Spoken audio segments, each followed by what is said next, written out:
Hello students, welcome to Paragon Classes. आज हम class 12th का न्यू चैप्टर स्टार्ट करने जा रहे हैं जिसका नाम है इलेक्ट्रिकल कैपेसिटेंस।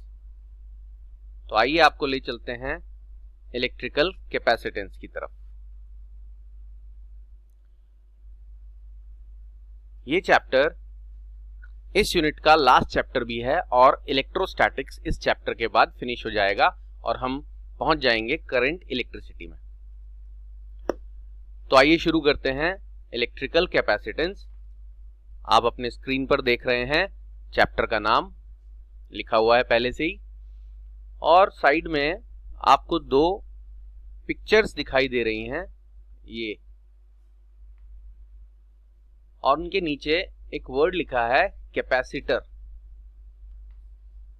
ऑब्लिक करके कंडेंसर।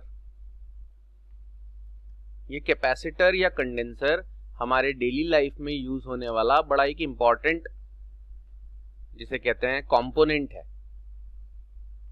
जितने भी आपके इलेक्ट्रिकल या इलेक्ट्रॉनिक अप्लायंसेस होते हैं, मैं इलेक्ट्रॉनिक की बात बाद में करूंगा अभी क्योंकि इलेक्ट्रिसिटी पढ़ रहे हैं। जितने भी आपके इलेक्ट्रिकल अप्लायंसेस होते हैं जिनमें मोटर लगा होता है, और बहुत ही बेसिक चीज है फैन। हर घर में फैन होता है। फैन में एक मोटर होती है, लेकिन उस मोटर को प्रॉपरली रन करने के लिए इस कंपोनेंट की, इस पार्ट की जरूरत पड़ती है। कमर्शियल लैंग्वेज में उसे कंडेंसर कहा जाता है। जो फैन की डिस्क आपको दिख रही होती है, उसके ऊपर की तरफ आप देखेंगे तो एक कोनिकल कैप होती है, और उस कैप को अगर हटाया जाए तो वहां पर इस तरह का, ये जो आपको दिख रहा है, इस तरह का एक कंडेंसर जरूर लगा होगा। उस कंडेंसर को साइंटिफिक लैंग्वेज में कैपेसिटर कहते हैं। और ये कैपेसिटर वर्ड जो है वो कैपेसिटी से आया है। कैपेसिटी वर्ड का मतलब सारे बच्चे जानते हैं।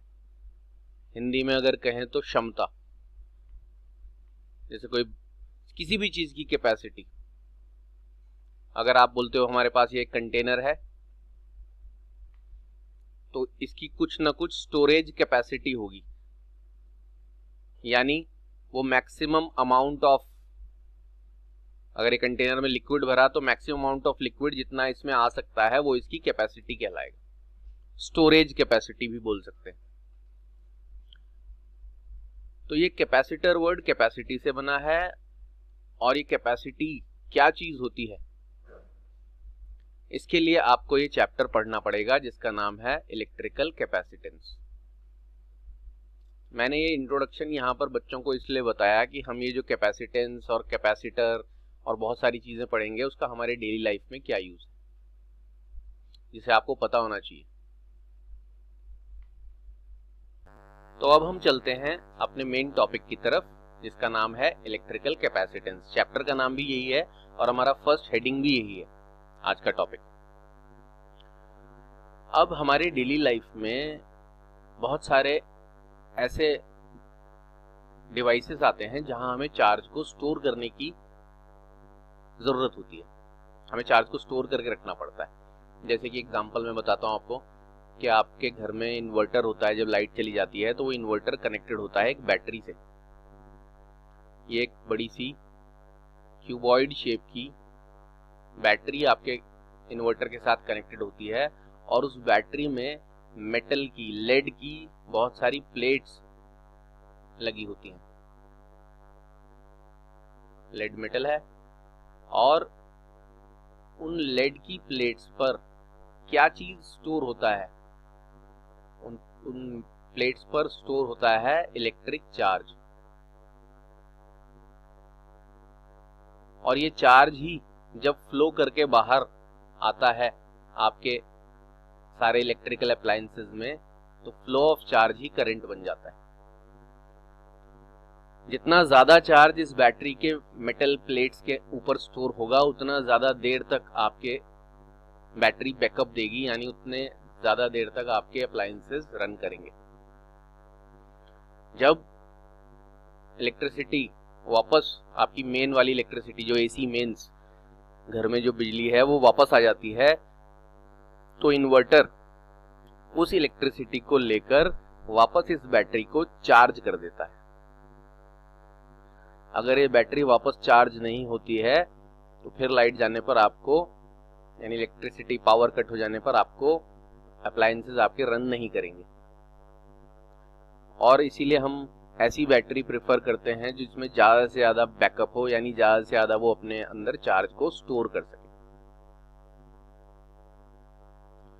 तो ये मैंने आपको एक एग्जाम्पल बताया, ऐसे बहुत सारे हजारों एग्जाम्पल्स हैं जहां चार्ज को स्टोर करने की जरूरत पड़ती है। और जब किसी चीज़ को आप स्टोर करते हो तो आप ये चाहोगे कि हम ज़्यादा से ज़्यादा उस चीज़ को स्टोर कर लें, जिससे कि ज़रूरत पड़ने पर ज़्यादा लंबे समय तक उसको यूज़ किया जा सके। तो ये कहानी कुछ necessity is the mother of invention वाले कॉन्सेप्ट पर है कि जब इंसान को चार्ज को स्टोर करने की ज़रूरत पड़ी तो उसने खोज किया कि ऐसा कौन सा मटेरियल है जिस पर चार्ज स्टोर किया जा सकता है। तो उसने पाया कि मेटल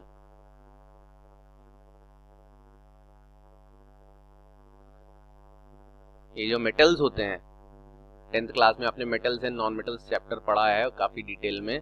तो मेटल्स जितने भी होते हैं, इसमें आयरन हो गया, कॉपर हो गया, सिल्वर हो गया, गोल्ड हो गया, मेटल्स के ऊपर चार्ज आसानी से स्टोर हो जाता है। तो इंसान ने मेटल के ऊपर चार्ज स्टोर करना शुरू किया। और जब वो स्टोर करता है तो उसको पता होना चाहिए कि चार्ज कितना स्टोर होता है मेटल के ऊपर। उसी से उसको उस मेटल की चार्ज स्टोर करने की क्या पता चलती है?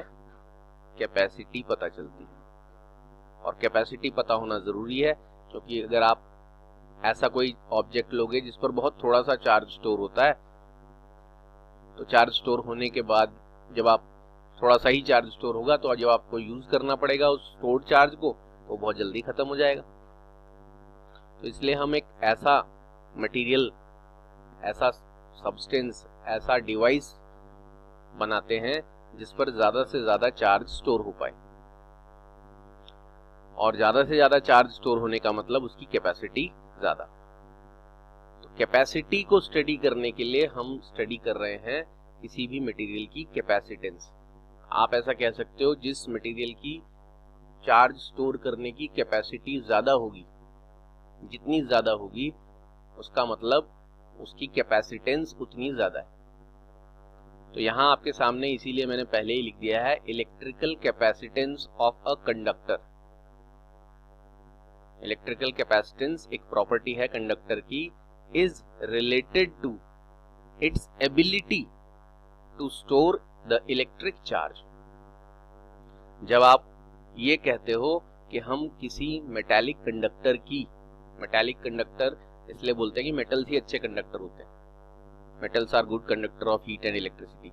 जब हम किसी मेटालिक कंडक्टर की चार्ज स्टोर करने की कैपेसिटी पढ़ रहे होते हैं, कि पता लगा रहे होते हैं उसकी चार्ज स्टोर करने की कितनी कैपेसिटी है, कितनी एबिलिटी है कि वो अपने ऊपर कितना चार्ज स्टोर कर रहा होता है, तब हम पढ़ रहे होते हैं उस मेटल की इलेक्ट्रिकल कैपेसिटेंस। तो पहले आप दिमाग में ये अच्छी तरह क्लियर कर लें कि मेटल की चार्ज स्टोर करने की कैपेसिटी को उसका कैपेसिटेंस बोलते हैं। ठीक है जी। तो पहली लाइन आपको क्लियर हो गई, what is capacitance? It is the ability to store electric charge.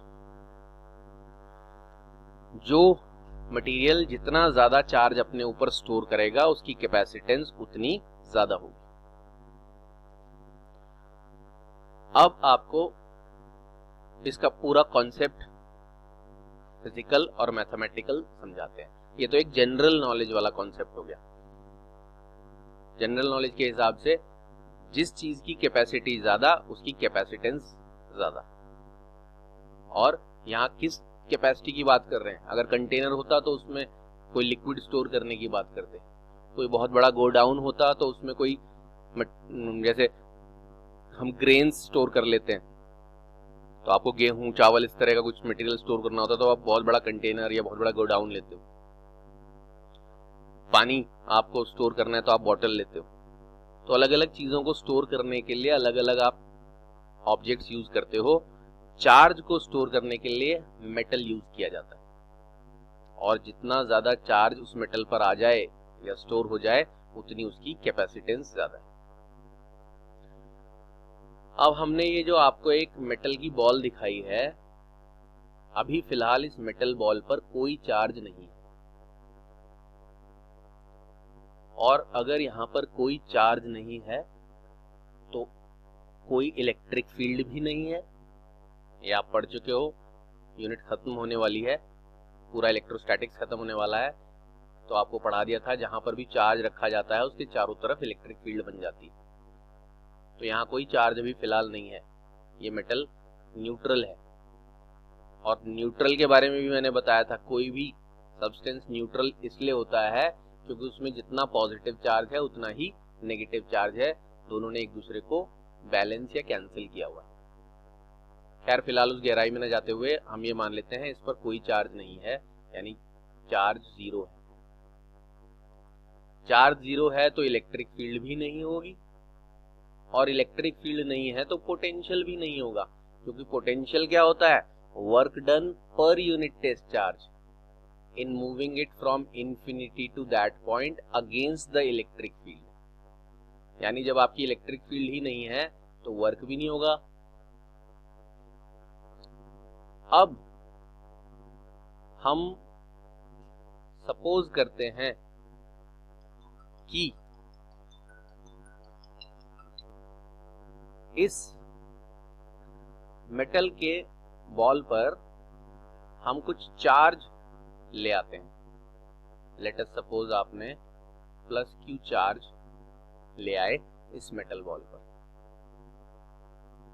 जैसे ही आप चार्ज लाओगे उस मेटल बॉल का पोटेंशियल आ जाएगा उसके अंदर, और पोटेंशियल कितना होगा, 1/4 pi epsilon nought Q by R. R क्यों हो, क्या चीज है आर? आर है इस मेटल बॉल का रेडियस। तो जैसे ही आप इन्फिनिटी से कोई चार्ज यहां पर लाकर रखते हो वहां इलेक्ट्रिक फील्ड बन जाती है, और इलेक्ट्रिक फील्ड बन जाती है तो इलेक्ट्रिक पोटेंशियल भी आ जाता है। तो कहने वाली बात यह है कि जब तक चार्ज नहीं था पोटेंशियल भी नहीं था। जब चार्ज लाके रखा है तो उस चार्ज की वजह से पोटेंशियल आ गया है।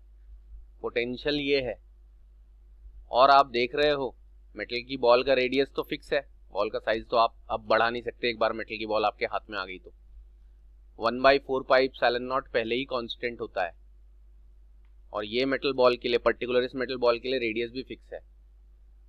तो जितना ज्यादा चार्ज आप लेकर आओगे इस मेटल बॉल पर उतना ज्यादा इस बॉल का पोटेंशियल हो जाएगा।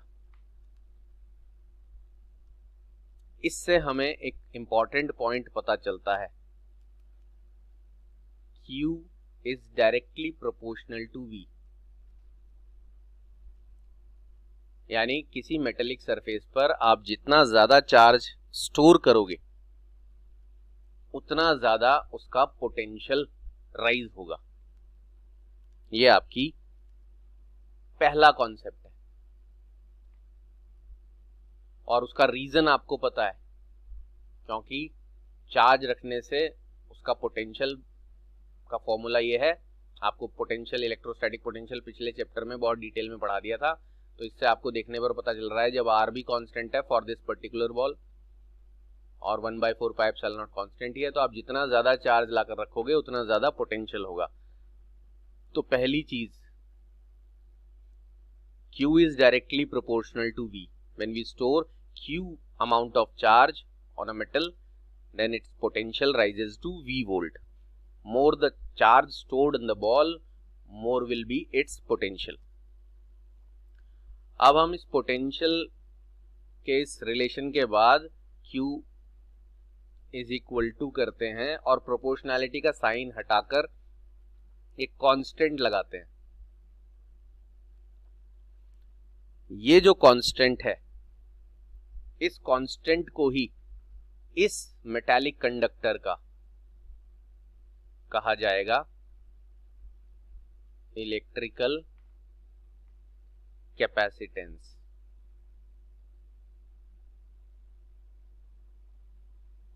Of the conductor. और अब आपको मैथमेटिकली भी और फिजिक्स में लॉजिकली भी बताया जाएगा कि ये कैपेसिटेंस होता क्या है।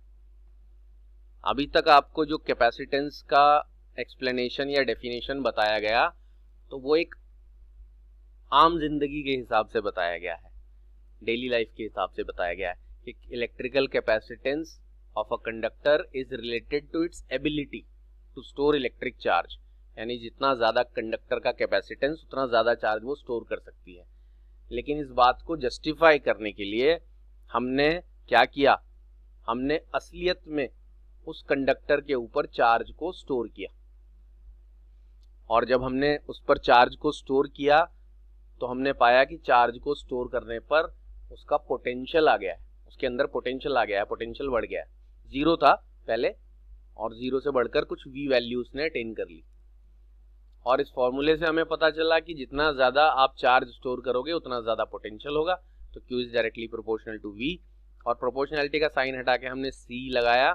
C एक कांस्टेंट, हर बार प्रोपोर्शनैलिटी का साइन हटा के कांस्टेंट तो लगाते ही हैं, लेकिन वो कांस्टेंट हर बार अलग अलग होता है अकॉर्डिंग टू द सिचुएशन। यहाँ वो कांस्टेंट कहलाता है इलेक्ट्रिकल कैपेसिटेंस। अब आप इस फॉर्मूले से कैपेसिटेंस के बारे में बाकी सब जानकारी ले सकते हो। इस फॉर्मूले से हम ऐसा लिख सकते हैं, पहली line C is equal to Q upon V। C is equal to Q upon V लिखने से आपको कैपेसिटेंस का फिजिक्स के हिसाब से जो डेफिनेशन होना चाहिए, डेली लाइफ के हिसाब से नहीं, फिजिक्स के हिसाब से जो डेफिनेशन होना चाहिए वो आपको बता दिया। आप कह सकते हो द इलेक्ट्रिकल कैपेसिटेंस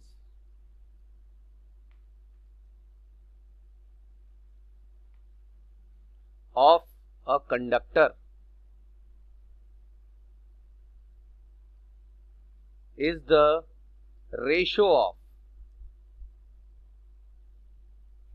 किस किस का रेशो है, is the ratio of electric charge on it, is the ratio of electric charge on it। यानी मैंने पूरा इलेक्ट्रिक चार्ज ना लिख के क्यू लिख दिया, उसका symbol electric charge on it to its electric potential due to that charge. ऐसा लिखते हैं, ज्यादा अच्छा रहेगा तो मैथमेटिकली तो आपने देख ही लिया। तो electric capacitance of a conductor is the ratio of electric charge to its potential due to that charge.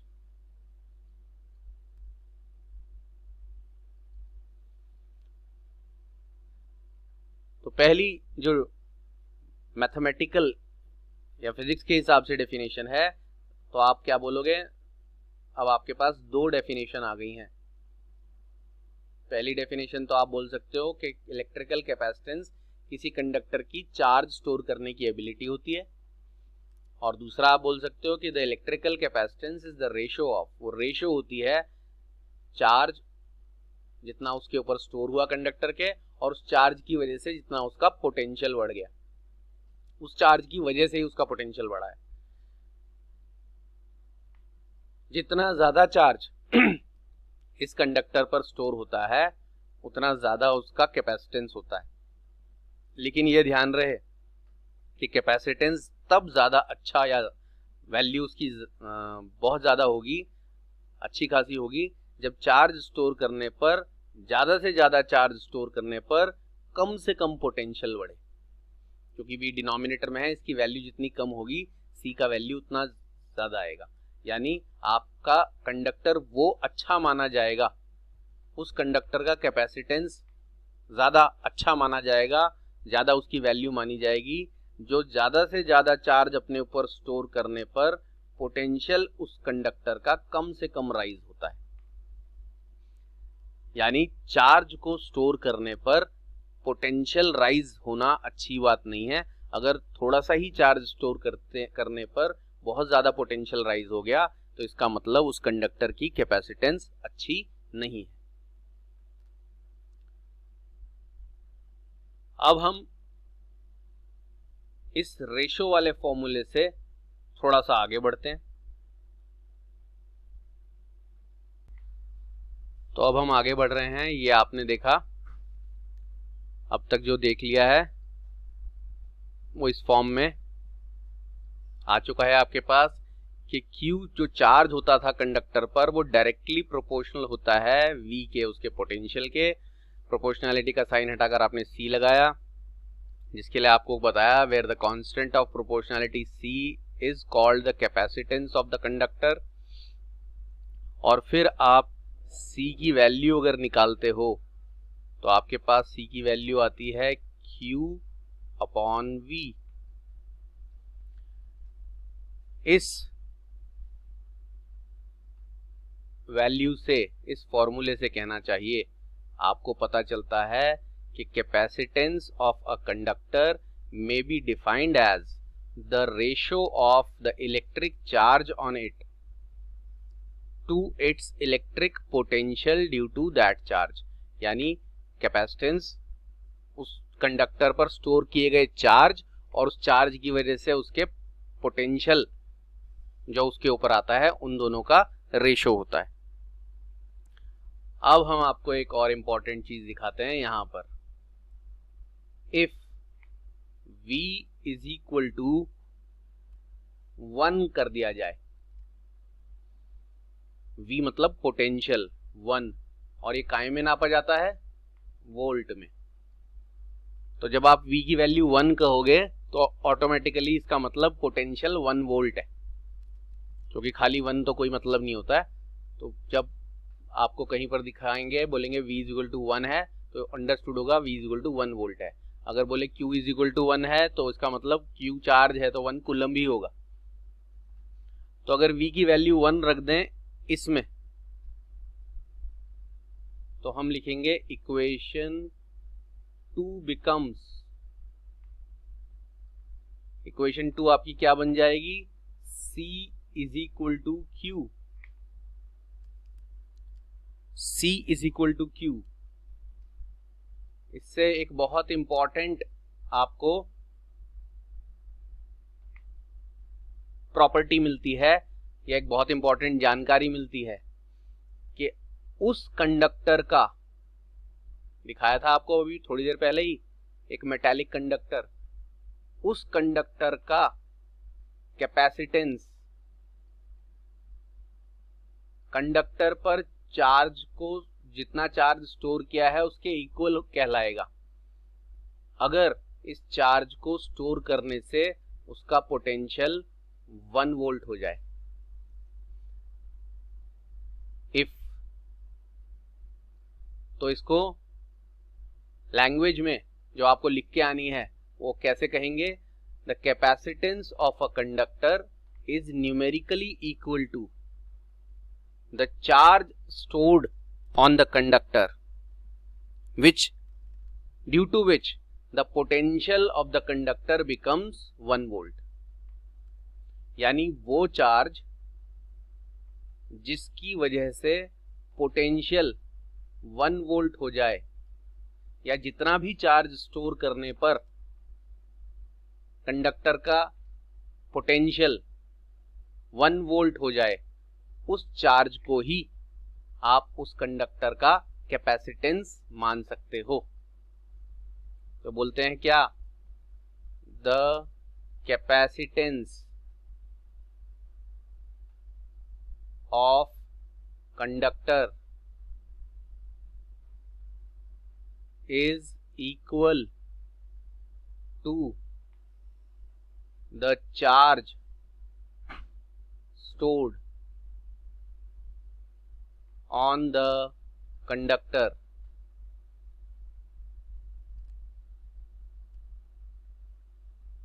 due to which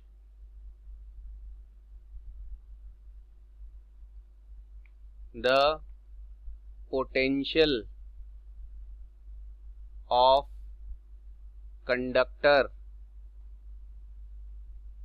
rises to 1 volt. जितना चार्ज स्टोर करने पर कंडक्टर का पोटेंशियल 1 वोल्ट बढ़ जाए, जितना भी चार्ज स्टोर करने पर कंडक्टर का पोटेंशियल 1 वोल्ट बढ़ जाए, क्योंकि चार्ज स्टोर करने से पोटेंशियल बढ़ता है, चार्ज डायरेक्टली प्रोपोर्शनल होता है पोटेंशियल के। तो जितना चार्ज स्टोर करने पर पोटेंशियल 1 वोल्ट बढ़े, उतने चार्ज को ही कंडक्टर का कैपेसिटेंस कहते हैं। तो अब आपके पास कैपेसिटेंस के 3 एक्सप्लेनेशन आ गए। 3 एक्सप्लेनेशन क्या क्या आ गए? 1, 2 और 3, 3 एक्सप्लेनेशन। पहले एक्सप्लेनेशन के हिसाब से कैपेसिटेंस कंडक्टर की चार्ज स्टोर करने की एबिलिटी होती है, जो आपको सबसे पहली डेफिनेशन बताई गई थी थोड़ी देर पहले आपने देखा था कि कैपेसिटेंस चार्ज को स्टोर करने की एबिलिटी होती है। दूसरी डेफिनेशन कैपेसिटेंस की क्या है कि कैपेसिटेंस रेशो होता है कंडक्टर पर स्टोर किए हुए चार्ज और उस चार्ज की वजह से जो उसका पोटेंशियल बन गया है। तो चार्ज और पोटेंशियल का रेशो कंडक्टर का कैपेसिटेंस कहलाता है। और तीसरी डेफिनेशन आपके पास ये आ गई है कि कैपेसिटेंस किसी भी कंडक्टर का इक्वल होता है उस चार्ज के जिस चार्ज को स्टोर करने की वजह से उसका पोटेंशियल कितना राइज हो जाए, 1 वोल्ट राइज हो जाए। ठीक है जी। तो ये आपकी कैपेसिटेंस की 3 डेफिनेशंस आ गई हैं। तो अब हम आगे बढ़ते हैं और ये बात आपको पढ़ा दी गई है जो मैं अब दिखाने जा रहा हूं कि C is equal to Q upon V था, और हमने if V is equal to 1 किया, देन हमारे पास क्या आ गया, C is equal to Q आ गया, जिससे हमने ये डेफिनेशन लिख दिया।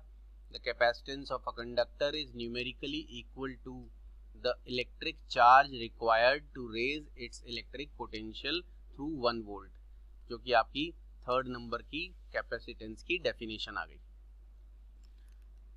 अब हम कैपेसिटेंस की SI यूनिट के बारे में आपको बताते हैं।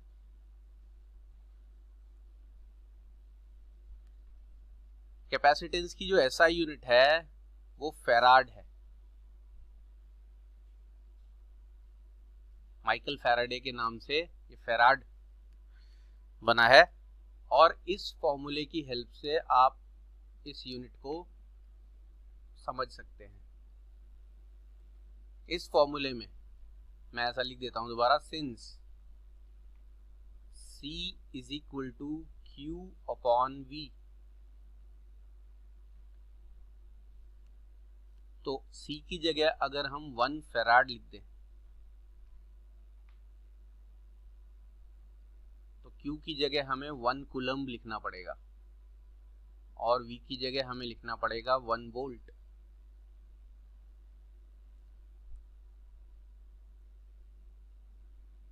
पूरा लिख दिया 1 कूलम्ब और 1 वोल्ट। और जब आप इसको शॉर्ट फॉर्म में लिखोगे तो आप ऐसा लिखोगे 1 farad is equal to 1 coulomb upon 1 volt.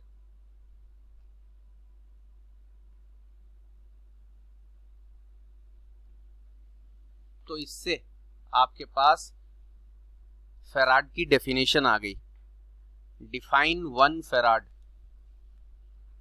Define 1 farad आपको एग्जाम में पूछा जा सकता है 1 मार्क्स क्वेश्चन में। तो आप इस फॉर्मूले से 1 फैराड को कैसे डिफाइन करेंगे? आप बोलेंगे the capacitance of a conductor is said to be 1 farad. The capacitance of a conductor is said to be 1 farad if 1 coulomb of charge raises its electric potential through 1 volt. यानी यहां समझाने के लिए मैं आपको बता दूं कि उस कंडक्टर की कैपेसिटेंस 1 फैराड होगी जिस पर 1 कूलम्ब का चार्ज स्टोर करने पर, चार्ज कितना स्टोर किया आपने, 1 कूलम्ब का चार्ज स्टोर करने पर उसका जो पोटेंशियल है वो कितना हो जाए, 1 वोल्ट हो जाए. जिस भी कंडक्टर में 1 कूलम्ब चार्ज स्टोर करने पर 1 वोल्ट का पोटेंशियल आ जाए उस कंडक्टर की कैपेसिटेंस 1 फैराड कही जाएगी. तो यहां हम फैराड का डेफिनेशन आपको लिखकर बता देते हैं. Define 1 farad. तो हम यहां लिखते हैं the capacitance of a conductor is said to be 1 farad if 1 coulomb of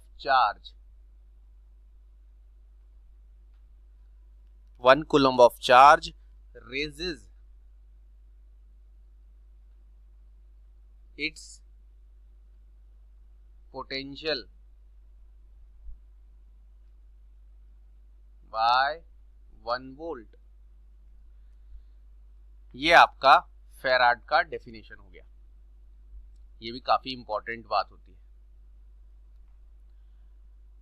अब आज का ये टॉपिक यहां फिनिश करने से पहले मैं बच्चों को एक चीज एक टास्क के तौर पर दे रहा हूं. बच्चों को एक क्वेश्चन का आंसर सर्च करना है. हालांकि वो आंसर मैं अगले लेक्चर में काफी डिटेल में डिस्कस करूंगा, लेकिन आज का कॉन्सेप्ट समझने के बाद एक बारी बच्चे खुद से थोड़ा सा लॉजिकल माइंड यूज करके इन्वेस्टिगेट करेंगे. आपको पता लगाना है कि किसी कंडक्टर की कैपेसिटेंस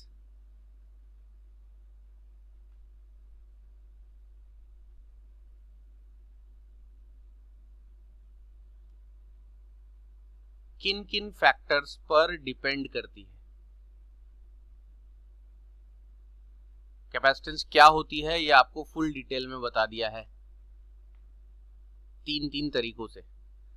लेकिन अब आपको ये बताना है, ट्राई करना है, मतलब नहीं तो अगले पार्ट में एक्सप्लेन किया जाएगा कि किसी कंडक्टर की कैपेसिटेंस किन फैक्टर्स पर डिपेंड करती है.